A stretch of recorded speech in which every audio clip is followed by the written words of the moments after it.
Ce qui a marché pour toi ne marche pas pour tout le monde. J'ai essayé Jésus dans toutes les voies possibles. J'ai jeûné, j'ai prié, j'ai été baptisée et sauvée. J'ai crié à lui et il n'a rien fait pour moi. Je suis toujours en dépression et j'ai toujours des pensées suicidaires tous les jours. Tu es vraiment très chanceuse et bénie que Jésus ait marché pour toi. Je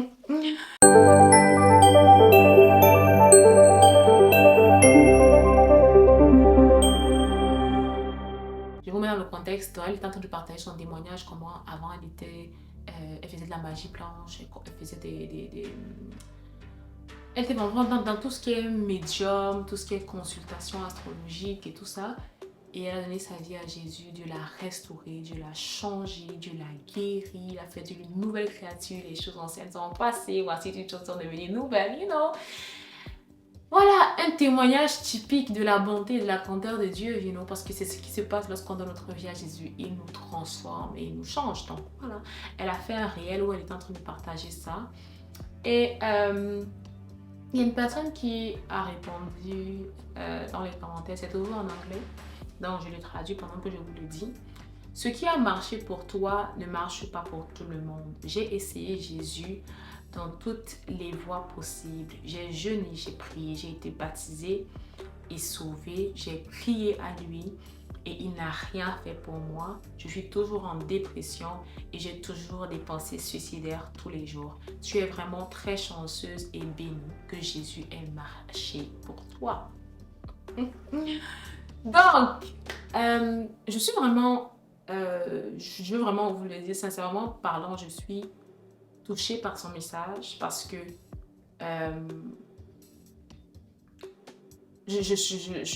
je la comprends dans un sens, dans le sens où voilà, tu as l'impression que tu as essayé des choses, tu as jeûné, tu as fait plusieurs choses et tu te dis, ah, ça marche pas.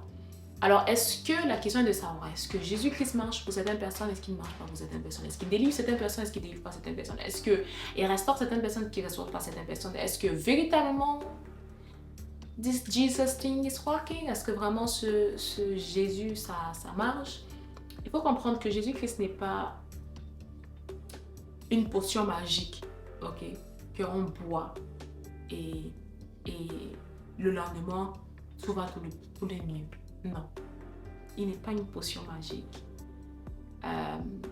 Marcher avec Christ, vivre pour Christ, ne veut pas dire que tout disparaît d'un coup. Mais ça veut dire qu'on entre dans un processus, dans un voyage, dans un parcours où on accepte continuellement et quotidiennement de se dépouiller. Beaucoup donnent leur vie à Jésus, ils viennent, ils font la prière du salut, Seigneur, je te confesse comme mon Seigneur et Sauveur.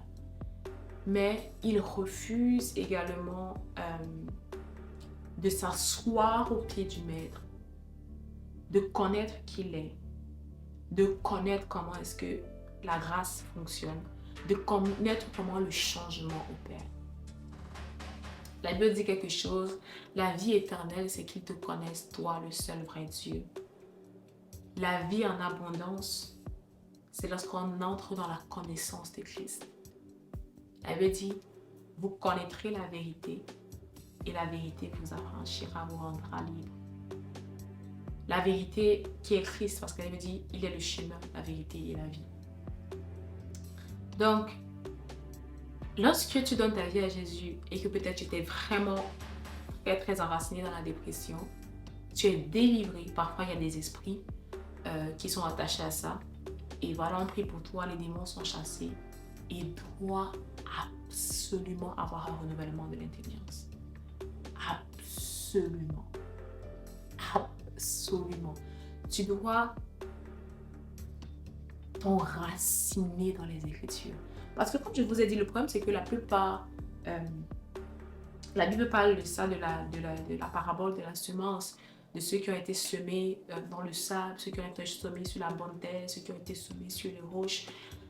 Et lorsque la Bible parle de toutes ces semences, il y en a 3, il me semble bien, qui ne tiennent pas et qui sont balayées par tout ce qui va venir les détruire en fait. Et il y a juste celle qui est semée sur la bonne terre qui produit du fruit. Donc, produire du fruit, que ce soit le fruit, comme on parlait la dernière fois, le fruit de l'esprit, la joie est un fruit de l'esprit. C'est pas quelque chose qui est donné parce que les circonstances dans lesquelles je suis me plaisent. C'est pour ça que Paul pouvait être enchaîné. Il dit, je suis dans les chaînes. Et il croit que je suis triste, parce que tout vous joyeux. Donc, il ne s'agit pas de forcément que l'état de ta circonstance change, mais il s'agit de Christ qui s'est tellement enraciné dans ton cœur que ta joie, ta paix, l'amour ne dépend plus des circonstances que tu vis, mais dépend de ces sources d'eau vive qui coulent au-dedans de toi. Le problème, c'est que la Bible va dire dans Psaume, il me semble, le Psaume 1, je peux le lire vraiment très rapidement avec vous si vous le permettez. La Bible dit dans Psaume 1 que « Mais celui qui trouve son plaisir dans la loi de l'Éternel, Psaume 1 au verset 2, et qui la médite jour et nuit, il est comme un arbre planté près d'un courant d'eau, qui donne son fruit en sa saison, et dont le feuillage ne flétrit point. Tout ce qu'il fait lui réussit. » Donc, le but, c'est de pouvoir être enraciné dans la parole de Dieu. Que ces eaux vives coulent au-dedans de nous, afin maintenant de produire les fruits dignes de ce salut que Christ nous a donné. Il ne suffit pas juste de jeûner sans connaissance, de prier sans connaissance, de se baptiser tout simplement. Et c'est pour ça qu'il y a beaucoup de chrétiens qui sont chrétiens, mais qui sont dans la dépression. Et lorsque tu entres dans la vie de ces personnes, leur méditation de la parole, peut-être certains d'entre eux ne méditent pas du tout, méditent une fois par mois, méditent une fois par semaine. Et ceux même qui méditent, parfois ils méditent superficiellement. Avant d'avoir donné ma vie à Christ, on lisait la parole de Dieu chez nous avec mes parents, chaque matin avec mes frères et sœurs. Et je vous assure, ça rentrait ici, ça sortait là-bas. Là, je finissais de méditer, tu me demandais qu'est-ce que j'ai médité, je n'étais même pas capable de te dire. Parce que je lisais juste ça comme un livre. Il n'y a pas de fruit, il n'y a pas de outcome, ça. Il n'y a rien qui ressort en fait de là. Mais lorsque tu médites la parole, que tu fais de l'éternel, de la loi de l'éternel, ton soupir, ton désir, comme David, ça va porter du fruit. Je vous assure, ça va porter du fruit. Donc, qu'est-ce que je pourrais dire à cette jeune fille? Jésus-Christ, il marche, mais il n'est pas une formule, il n'est pas une potion. Christ va dire aux disciples, il va arriver des jours où vous allez souffrir. Et les disciples, lorsqu'ils ont été battus à cause de Christ, ils s'étaient contents d'avoir souffert pour Christ. Il y aura des moments difficiles. Mais si tu crois que Jésus-Christ est ta potion que tu bois et puis tout va bien, mais que tu n'apprends pas à marcher, à créer une intimité avec lui, à faire un avec lui comme il pouvait dire « Je suis dans le Père et le Père est en moi » et te sera difficile de voir une différence. Nous l'aimons parce qu'il nous a aimés le premier.